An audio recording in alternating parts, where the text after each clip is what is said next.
Satu lagi teman-teman, Assalamualaikum warahmatullahi wabarakatuh. Kembali lagi bersama channel TCPNS dan Navigator Guru. Kali ini kita akan bahas lagi teman-teman di part selanjutnya. Kalau nggak salah di part 11 ya teman-teman. Ya mohon maaf baru bisa buat video teman-teman karena kami mempersiapkan soal-soal atau vitamin-vitamin untuk teman-teman yang masuk kelas pretest belajar di batch 2. Jadi baru bisa dibuatkan videonya hari ini teman-teman, karena hari ini adalah hari pendaftaran terakhir untuk teman-teman batch 2 dan dikonfirmasi di tanggal 10 ini. Mudah-mudahan teman-teman belajarnya serius dan bisa lulus PPG 2023, amin. Teman-teman, kita lanjut ke soalnya ya teman-teman ya.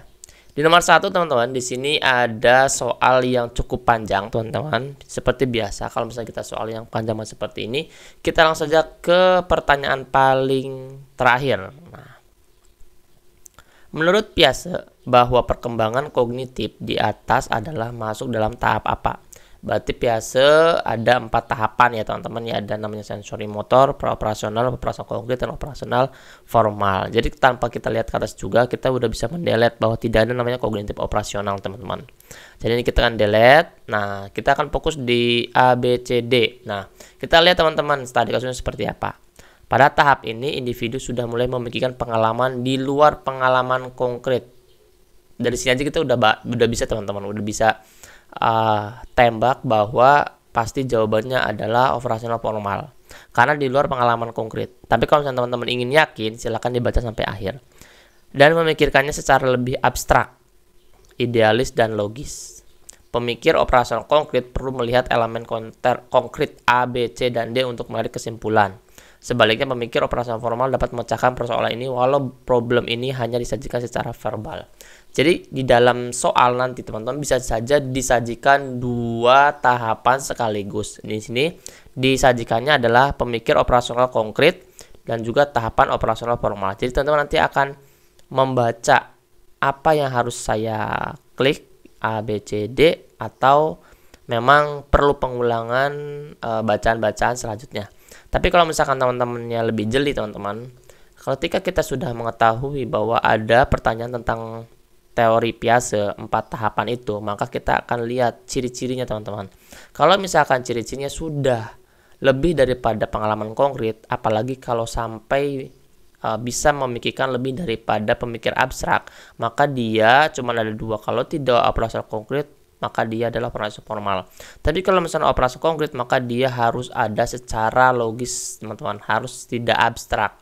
Tapi yang di sini ditekankan adalah untuk menarik kesimpulan logis bahwa jika A dan B sama dengan C itu masih dengan tahap operasional konkret. Di sini teman-teman sudah ada clue-nya, sebenarnya diperjelas lagi di soal. Sebaliknya, pemikir operasional formal dapat memecahkan persoalan ini walau problem ini hanya disajikan secara verbal. Jadi di sini aja kita sudah melihat teman-teman bahwa operasional formal itu sangat dominan di soal ini tanpa kita harus cancel ataupun kita tahu bahwa tahap operasional itu seperti apa.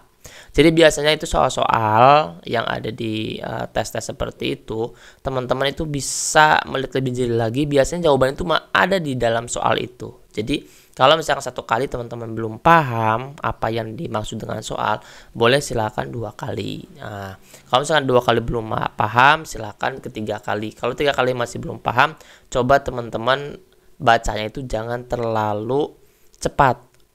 Nanti namanya per kalimat saja supaya teman-teman ngerti bahwa isi soal ini tuh apa sih maunya gitu. Seperti kita ngobrol dengan diri kita sendiri, jadi apa sih ini maunya. Nah, coba kita pikirkan satu persatu, pasti teman-teman dapat jawabannya.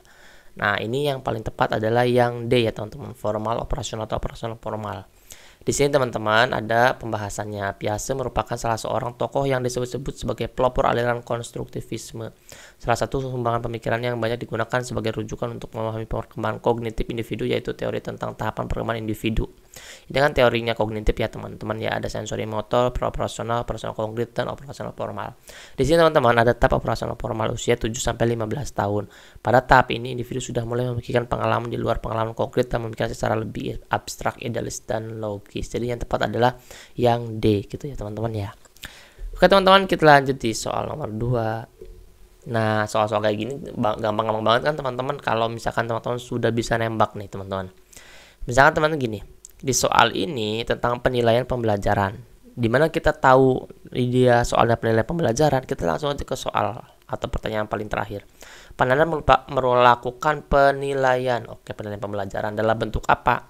Kalau kita memberikan atau mau nembak dalam bentuk apa, kita pasti ingin tahu dulu Panandar ini prosesnya seperti apa penilaiannya. Nah, Panandar melakukan evaluasi langsung pada proses pembelajaran. Kalau langsung itu kan yang pasti formatif. Oke, penilaian itu kan formatif dan sumatif. Kalau sumatif itu gabungan beberapa topik atau beberapa submateri. Kalau formatif itu pada saat itu, pada saat berlangsungnya pembelajaran antara guru dan siswa gitu kan teman-teman. Kalau misalkan di akhir, kemudian gabungan itu masuk ke sumatif. Terus gimana ini nazirnya PAT? PAT itu kan salah satu produknya teman-teman, produk dari sumatif. Nah, kemudian subjektif itu bukan penilaian dalam bentuk apa, karena subjektif itu adalah prinsip penilaian. Nah, objektif dan subjektif ini adalah prinsip penilaian ya teman-teman. Jadi kita harus hafal juga mana prinsip, mana bentuk penilaiannya. Oke, ada juga yang namanya instrumen, nanti beda-beda lagi teman-teman. Jadi yang paling tepat adalah yang formatif. Jadi teman-teman kalau misalkan teman-teman belum paham dari soal, maka teman-teman silakan masuk di kelas pendampingan belajarnya teman-teman seleksi akademik PPG bersama kami atau pretest. Teman-teman tinggal chat aja di 087723317506. Karena pendaftarannya paling lama adalah tanggal 10 untuk batch 2 teman-teman, karena batch 1 sudah selesai. Mudah-mudahan teman-teman bermanfaat nih ya. Kita lanjut di soal nomor 3, tapi lihat dulu pembahasannya. Penilaian formatif adalah evaluasi yang dilakukan oleh guru selama proses pembelajaran berlangsung. Penilaian formatif biasanya disebut dengan assessment for learning. Sedangkan penilaian sumatif merupakan penilaian yang dilakukan di akhir proses pembelajaran. Penilaian sumatif ini biasanya digunakan untuk menentukan kinerja akhir. Nah, seperti itu teman-teman. Kalau tentang assessment for learning dan assessment of learning pernah saya bahas di soal-soal di part sebelumnya ya teman-teman. Tinggal teman-teman nanti lihat saja videonya. Oke. Kita lanjut di soal nomor 3. Kecerdasan ini merupakan kemampuan berpikir dalam bentuk kata-kata, menggunakan bahasa untuk mengekspresikan dan menghargai makna yang kompleks. Kecerdasan yang dimaksud kecerdasan apa? Ini kan kecerdasan majemuk ya teman-teman, ada banyak kecerdasan linguistik, matematis, spasial, musikal, kinestetik. Pasti teman-teman sudah bisa menebak ya teman-teman. Dari mana kita bisa lihat apa itu matematis, linguistik, spasial, musikal, atau kinestetik? Teman-teman pasti bisa lihat dari kata-kata yang dijabarkan oleh soal. Di sini teman-teman merupakan kemampuan apa yang paling dominan? Ternyata yang paling dominan adalah berpikir dalam bentuk kata-kata. Nah, ini kata kuncinya.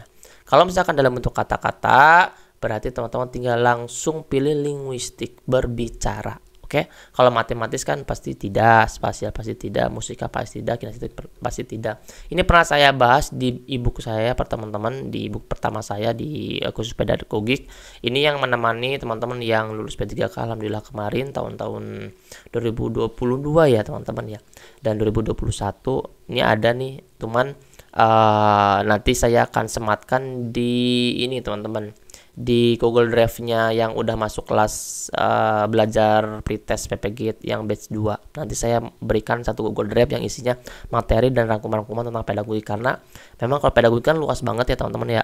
Pasti kalau baca satu persatu pun lama dan banyak lah. Nanti saya coba rangkumkan saja. Nanti saya masukkan di Google Drive di kelas belajar yang batch 2. Teman-teman tinggal daftar aja di sini ya. Kita lihat di pembahasannya teman-teman. Kecerdasan linguistik sering disebut juga dengan kecerdasan verbal. Kecerdasan ini merupakan kemampuan berpikir dalam bentuk kata-kata, berpikir ini harusnya ya. Menggunakan bahasa untuk mengekspresikan dan menghargai makna yang kompleks seperti itu. Karena udah jelas sekali kita tembaknya di bentuk kata-kata, udah pasti linguistik. Jadi padahal kalau misalkan kita ngerti apa maksud soal, ya 2, 3, 4 detik kita udah bisa langsung tebak mana soal yang jawabannya ini ya, seperti itu. Jadi teman-teman harus banyak-banyak melakukan soal sih teman-teman, karena kita nggak pernah tahu soal yang keluar itu seperti apa, tapi yang penting kita tahu nih yang akan keluar itu tentang pedagogi dan profesional. Kalau pedagogi itu tentang seperti tadi metode, model, teori, kemudian penilaian. Nah, kalau profesional ya mata pelajaran matematika, IPA. Tapi biasanya kalau misalkan profesional juga teman-teman itu berkaitan dengan pedagogi, kayak misalkan pembelajaran matematika dengan menggunakan KD 3 titik berapa Baiknya menggunakan media apa. Nah, itu pun berkaitan teman-teman adalah pedagogik dan profesional, jadi tidak bisa dipisahkan. Soal-soalnya seperti itu teman-teman. Kalau misalnya teman-teman yang kategori B pasti kan belum pernah merasakan nih pretest. Nah, saya beri gambaran soal-soalnya itu tentang studi kasus. Jadi teman-teman harus paham banget. Dan sekarang soal nomor 4 nih teman-teman. Penilaian yang dilakukan dalam proses pembuatan dan kualitas suatu produk. Nah, ini udah panjang nih teman-teman. Kita langsung aja paling terakhir. Penilaian. Oke, berarti ini tentang penilaian pembelajaran. Penilaian produk meliputi penilaian kemampuan peserta didik membuat produk, teknologi, dan seni. Nah, oke deh. Kita nggak perlu sampai bawah. Kita udah memahami. Penilaiannya tentang produk. Nah, ini pasti keterampilan. Kalau keterampilan berarti dia 4 titik dalam kompetensi dasarnya kan. Kalau kognitif berarti dia 3 titik. Nah, kalau misalkan keterampilan di dalam produk nih teman-teman, itu ada yang namanya produk dan praktik. Nah, produk dan praktik nih saya akan buat analogi kayaknya teman-teman. Di sini teman-teman di dalam sebuah tabel nih. Di sini ada yang namanya produk. Di sini ada yang namanya praktik. Dalam sebuah tabel ini, mana disebut dengan produk, mana disebut praktik, itu yang membedakan satu teman-teman. Kalau produk dia menghasilkan sesuatu. Kalau praktik dia menunjukkan proses atau mendemonstrasikan. Kalau mendemonstrasikan yang ditekankan maka dia praktik. Tapi kalau misalkan produk yang dia tekankan atau hasil sesuatu karya maka dia produk. Memasak itu dia praktik. Membuat patung baru dia produk. Jadi kita tidak boleh salah tempat ya teman-teman. Ya, kenapa kok memasak kan mendapatkan atau menghasilkan masakan? Tapi kan yang dinilai bukan masakannya, tapi proses. Dilihat dari prosesnya kalau penilaiannya teman-teman. Penilaiannya kita dilihat dari mana dulu.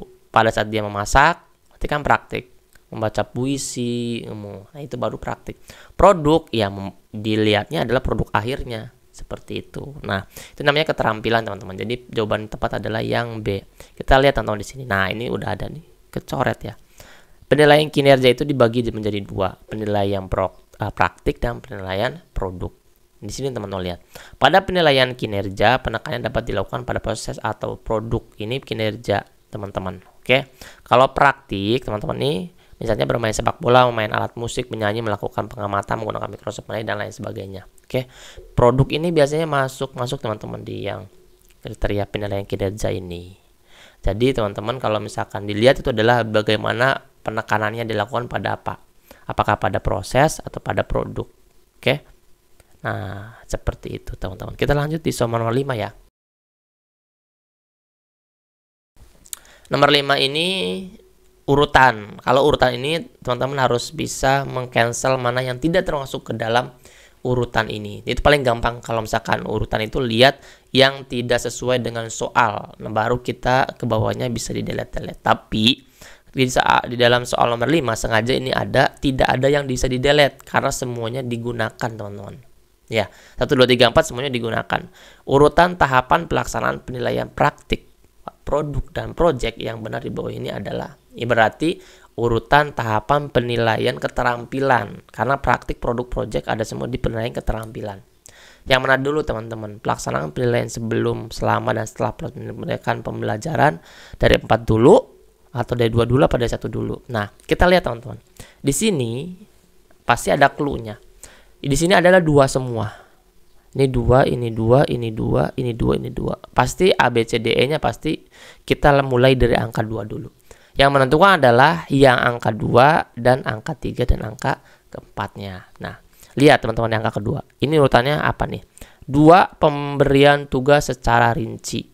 Kemudian 1, penjelasan aspek dan rubrik penilaian. 3, pendokumentasian hasil penilaian. 4, pelaksanaan penilaian sebelum, selama, dan setelah proses pendidikan pembelajaran berlangsung. Yang paling tepat yang mana teman-teman? Apakah 2134, 2314, 2134, 2143 atau 2431? Coba silahkan saya berikan waktu untuk teman-teman berpikir. Silakan. Nah, teman-teman yang belum masuk di kelas pretest BBG, kita belajar bersama. Kita mulai tanggal 12 Juni teman-teman ya. 1 minggu ada Zoom 2 kali dan real soal setiap hari, kuis. Disediakan Google Drive untuk teman-teman yang tidak bisa gabung, bisa di print dan bisa dibaca pada saat tidak dalam pembelajaran. Jadi Google Drive-nya ada video Zoom-nya, ada bank soalnya seperti itu. Dan nanti terakhir diberikan sertifikat 40 JP teman-teman, karena nanti ada Zoom-nya di itu untuk workshop ya teman-teman ya. Teman-teman tinggal chat aja, Min mau kelas pretest BPG gitu. Silahkan untuk yang teman-teman PGSD ya. Gimana teman-teman? Udah ada jawabannya? Mana jawaban yang paling tepat? Ini jadi coret-coretnya banyak banget. Pen tabletnya error nih. Nih teman-teman, jawabannya adalah yang D. Urutan tahapan pelaksanaan penilaian praktik produk dalam proyek yang benar di bawah ini adalah: 1. Pemberian tugas secara rinci, penjelasan aspek dan rubrik penilaian, pelaksanaan penilaian sebelum, selama, dan setelah proses peserta didik dan melakukan pembelajaran. 4. Mendokumentasikan hasil penilaian. Berarti kalau mendokumentasi penilaian yang mana? Yang 3. Jadi yang paling tepat adalah yang D. Dia hanya sendirian teman-teman ya, belakangnya 3. Yang 4 tidak, 1 tidak. Jadi gitu teman-teman, kalau misalkan mau kita dilihat-lihat aja yang tidak berkaitan dengan soal atau urutannya, kok kebalik ya, harusnya ini dulu. Nah itu bisa memudahkan teman-teman dalam menyelesaikan soal-soal yang seperti ini. Jadi teman-teman, kita akhir aja di part yang ke-11 ini. Mudah bermanfaat, dan mohon maaf kalau misalkan minggu ke depan saya agak sedikit jarang membuat video, karena saya akan fokus menemani teman-teman yang batch 2. Insya Allah nanti pun saya akan mengundang beberapa teman-teman saya dan rekan-rekan saya yang berkompeten di bidang PPG ini. Insya Allah saya akan hadirkan nanti rekan saya yang dari dosen PPG juga. Mudah-mudahan beliau nanti bisa mengajar atau memberikan sedikitnya pembelajaran di Zoom nanti. Terima kasih teman-teman ya. Assalamualaikum warahmatullahi wabarakatuh. Sampai berjumpa kembali.